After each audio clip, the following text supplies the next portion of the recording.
Exercise 9.8ல second sum find the area of the region bounded by அப்படின்னு ஒரு equation கொடுத்துருக்காங்க. y is equal to -1, y is equal to 3 and y axis. ஓகேவா? இப்போ அந்த graph எப்படி இருக்கும் அப்படின்னா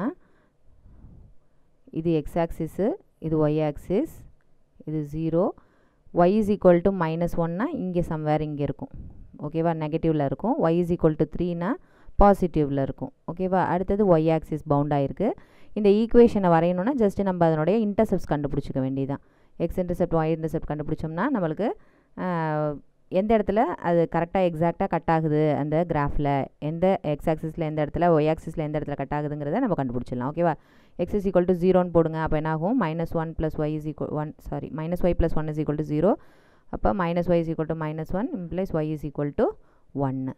ஓகேவா? அதே மாதிரி y is equal to 0ன்னு போடுங்க, x கிடச்சிரும். So 2x + 1 is equal to 0ன்னு ஆகும்.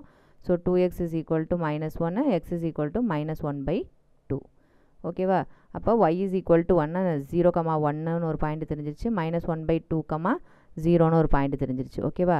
அப்போ 0,1ங்கும் போது அது எங்கே இருக்க போகுது? இங்கே இருக்கும் சம்வேர். ஓகேவா? 0,1. அடுத்தது -1/2ங்கும் போது நெகட்டிவ் இதில் இருக்கும். இதெல்லாம் பாசிட்டிவ் எக்ஸா, இது வந்து நெகட்டிவ் சைடு. அப்போ இந்த இடத்துல இருக்கும். அப்போ இது கிராஸ் பண்ணும்போது இப்படி கிராஸ் பண்ணி இப்படி போகும். ஓகேவா? இப்போ இந்த ரீஜனை தான் நம்ம கண்டுபிடிக்க போகிறோம். இது வந்து என்னது? y is equal to -1, இது வந்து y is equal to 3, y axis. இது எல்லாத்தையுமே கவர் பண்ணுற எந்த ரீஜன் நம்ம கண்டுபிடிக்கணும் அப்படின்னா இந்த ரீஜன் ப்ளஸ்ஸு இந்த ரீஜன். ஓகேவா? இது எல்லாமே ஒரே குவாட்ரண்ட்டில் இருந்ததுன்னா நம்மளுக்கு சைன் பற்றி பிரச்சனை கிடையாது. ஆனால் இது பாருங்கள், இது வந்து லெஃப்ட் சைடு ரைட் சைடில் இருக்குது. நம்ம எக்ஸ் ஆக்சிஸில் பார்த்தோம் இல்லையா, மேலே கீழேனா மேலேனா பாசிட்டிவ், கீழேனா நெகட்டிவ்னு பார்த்தோம் இல்லையா, அதே மாதிரி ஒய் ஆக்சிஸை பொறுத்த வரைக்கும் என்னது? ரைட் லெஃப்ட் இருக்குது. ஓகேவா? ரைட் ஹேண்ட் சைடுனா பாசிட்டிவ், லெஃப்ட் ஹேண்ட் சைடுனா நெகட்டிவ். ஓகேவா?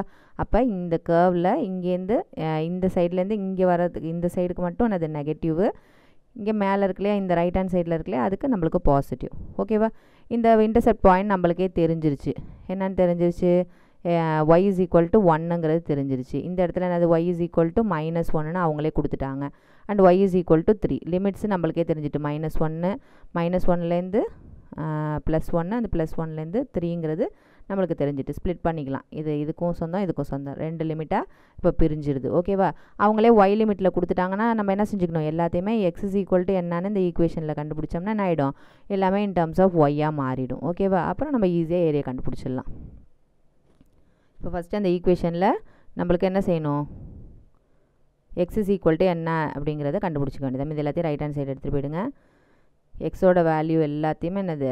இன் டர்ம்ஸ் ஆஃப் ஒய்யாக மாற்றியாச்சு. ஓகேவா? இப்போ x is equal to y - 1/2ன்னு நம்ம கண்டுபிடிச்சிட்டோம். இதை வச்சு நம்ம ஏரியா கால்குலேஷன் பண்ண வேண்டியது தான்.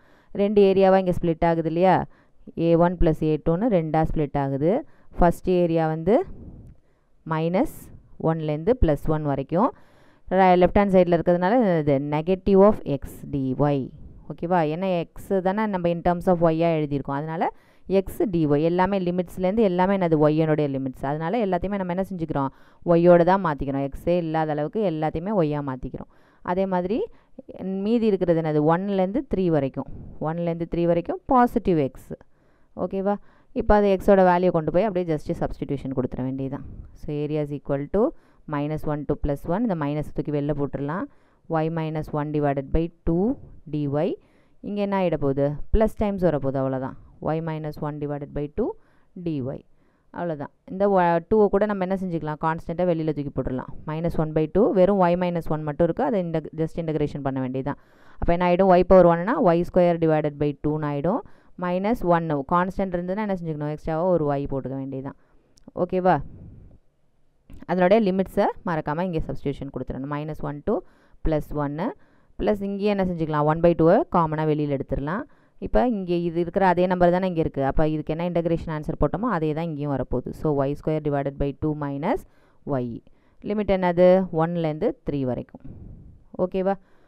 Just first upper limit substitution பண்ணுவோம், minus the lower limit. Okay, -1/2 வெளியில் இருக்குது, அதை எடுத்துக்கிறோம். 1 சப்ஸ்டியூஷன் பண்ணுவோம். 1² 1/2 -1. இது வந்து அப்பர் லிமிட். லோயர் லிமிட் செய்யணும்னா என்ன செய்யணும்? Minus of lower limit.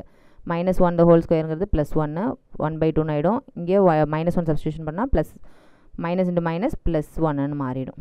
ஓகேவா? இது ஃபஸ்ட்டு போர்ஷன் முடிஞ்சிருச்சு. நெக்ஸ்ட் இந்த பார்ட்டுக்கு வரும். அப்போ ப்ளஸ் 1/2ங்கிறது காமனாக இருக்குது, அதை வெளியில் வச்சுட்டோம். இப்போ ஃபஸ்ட்டு 3யை சப்ஸ்டியூஷன் பண்ணுறோம் அப்பர் லிமிட். ஸோ 3 ஸ்கொயருங்கிறது 9/2 மைனஸ் 3. நெக்ஸ்ட்டு லோயர் லிமிட் வந்து என்ன செய்யணும், minus of lower limit 1 substitution பண்ணுங்கள். ஸோ 1/2 மைனஸ் 1ன்னு ஆகிடும். ஓகேவா? இப்போ மைனஸ் 1/2 இங்கே ப்ளஸ் ஹாஃபு மைனஸ் 1ங்கும் போது மைனஸ் ஹாஃப்னு வரும். இங்கே 3/2ன்னு வரும். இதை சேர்த்தோம்னா மைனஸ் 3/2. இங்கே ப்ளஸ் 1/2 இன்ட்டு இதை ஜஸ்ட் அப்படியே கிராஸ் மல்டிப்ளை பண்ணிங்கன்னா 3 2 6, 9 மைனஸ் 6ங்கிறது 3/2ன்னு வந்துடும். இங்கே ஹாஃப் மைனஸ் 1ங்கிறது மைனஸ் ஹாஃப், இங்கே ஏற்கனவே ஒரு மைனஸ் இருக்கிறதுனால ப்ளஸ் ஹாஃப்னு ஆகிடும்.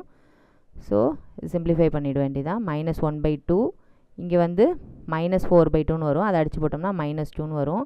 இங்கே ப்ளஸ் 4/2ன்னு வரும், அதை அடித்து போடும்போது 2ன்னு வரும். ஸோ 1/2 இன்ட்டு 2, இது ரெண்டுத்தையும் கேன்சல் பண்ணோம்னா 1, மைனஸ் மைனஸ் போயிடும். இங்கே ரெண்டுத்தையும் கேன்சல் பண்ணோம்னா 1. ஸோ 1 + 1 = 2.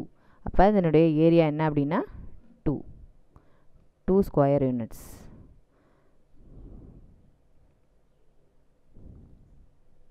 ஓகேவா?